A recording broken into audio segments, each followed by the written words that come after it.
Hello and welcome to Wolfman Gaming. This is my Uncharted 2 Crushing Difficulty walkthrough, and this is chapter 20, also known as Cat and Mouse.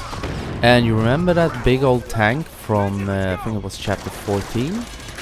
Well, it's time to sell the score once and for all, because he is the cat and you are the mouse. So first we're gonna do some fleeing from him, and then we're gonna jerry his Tom ass and completely own him.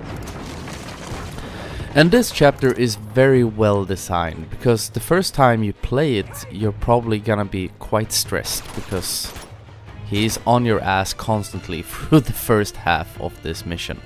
Or he is on your ass through the entire mission, but in the second part you get the means to destroy him, so then the tables have turned.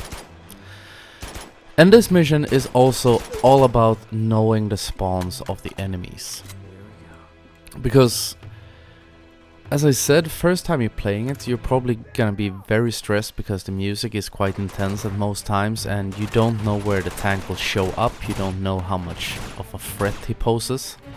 Because it is a 30-ton hunk of metal. And it's firing at you.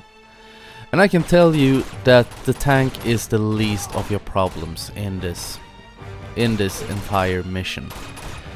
Because he is big, he is impressive, and he is intimidating, but his damage output is quite low. The only time you run a risk of getting killed by him is if you get caught in between him and regular enemies. But this level is designed in such a way so if you play it smartly you will never end up in a situation like that. So when you get to this corner, we're gonna cross the street right here.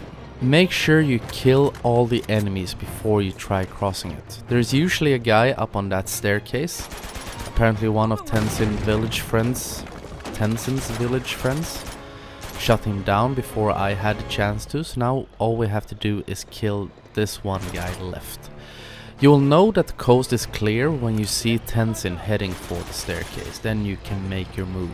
So you see him over there, and I do a suicide rush right across the street. Be careful so you don't clip too much on him, it almost got me killed on a previous run. And this mission was quite interesting to record actually, because I had to re-record this mission.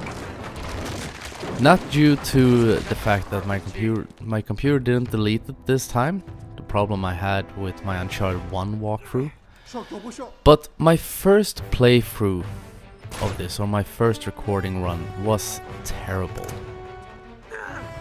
It's one of those runs, I hadn't played the game in a really long time when I started recording this, and I couldn't remember the path you were supposed to go through this area. Because it can be a bit confusing. Because you have to head into some narrow alleyways. So my first recording, I watched it, when I watched how I had edited it, I don't know what happened, I don't know if I was tired, but because it looked like garbage. Plain and simple. So I actually re-recorded this chapter alone last night. I got home from work about 1:45 in the middle of the night and started re-recording it, editing it so it would look a lot better and a lot less confusing, because it was terrible. And when you get around this corner, immediately jump down behind this rock, because two guys are gonna show up. And we use our amazing blind fire to take them out. No problems. Everything becomes very sleek. Because as long as you know the spawns in this chapter, you can completely dominate it. And that's what's so good about it, that's why it's so well designed, because first time you're playing it you may be struggling to get through it. But as soon as you know how it works, you know where the enemies are gonna pop up, you know the fact that the tank isn't as imposing as they want you to think it is, then it's more or less God mode unlocked, because all the covers in this level are very well designed and well placed. And now we go into the second phase. We had a short second where we could catch our breath while the big tank was hanging off the ledge. And now it's time to try and find some RPGs and send into metal heaven once and for all. Like the slogan for... was one of the Ace Combat games that had a really weird slogan. I think it was "Make Metal Bleed." Which sounds really cool. Sounds like a slogan from a Stallone or Schwarzenegger movie, but when you think of it, "Make Metal Bleed." How is that gonna work? Sounds cool the first time you hear it. When you start to think about it, you realize that's a pretty dumb slogan. But anyway, that's what we're gonna do. He's gonna bleed motor oil and we are gonna kill him a lot. But anyway, we're gonna head up on this roof and find the first RPG. And now you're gonna have to do a few things quite quickly. Because we kill him, jump up, have a quick look at that roof, get up here, grab the RPG, shoot the tank, and grab the FAL and jump down again. Because some enemies are gonna spawn in on that roof. So we do a roll, grab the FAL and jump down. Because when you're standing on this crate, these enemies, they can't hit you. And the FAL is so good since you can zoom in with it. You can get some easy headshots unless you start clipping on the railing.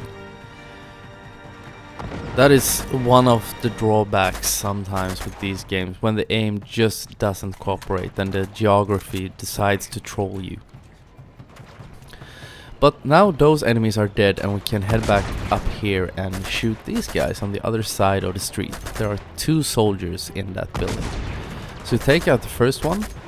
Only problem you may face here is that if you're standing too close, you can get hit by the tank and the enemies will hit you. So always stay far back on that roof before we go into the next building. And the first time I played this, so I wasn't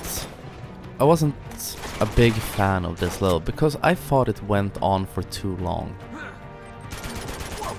Because I was like, why doesn't that tank just die? Leave me alone. But now I've actually come to enjoy this level quite a lot. I think it's really fun because it is so intense. Also, quick heads up here, there's a Desert Eagle guy standing over there. And don't linger for too long in the doorway because you saw the tank started firing at me. And every guy with a Desert Eagle, every guy with a laser sight, you know, they always take a week to line up their aim. But don't be too long, because if he matters to line up his aim, you know, that is an instant kill. And even if it wasn't, you could get killed by the tank just due to sheer attrition. And also, when you're firing an RPG at the tank, always hide behind cover and wait for him to fire his cannon, because the cannon has quite a long reload time. And the thing is, when you're sitting behind cover, if he fires at it, sometimes he will push you out of cover. But if he does that, just be quick to get in behind cover again, fire your RPG, and you can head onwards in the level. Now we have the second to last shot. Now all we have to do is shoot him one more time. But first we're gonna get rid of the guys on the other side of the street. First, focus your attention on the guy with the RPG. He is the only one that can instantly kill you. Because laser sight guy is standing there, he's wagging his laser aim around, doesn't know what he's doing, taking forever to line up his sight, so you have plenty of time to kill him. Then we shoot down the last guy, and now we can jump on this zip line to send him packing. So we get in here, try to stay back. I like to go around to this corner because there are 2 RPGs in here and a brick wall. Just duck down, shoot him, and that's the end of chapter 20. You have jerried his Tom ass. But I want to thank you very much for watching, and I will see you again in my next video. So until next time, this is the Wolfman signing off.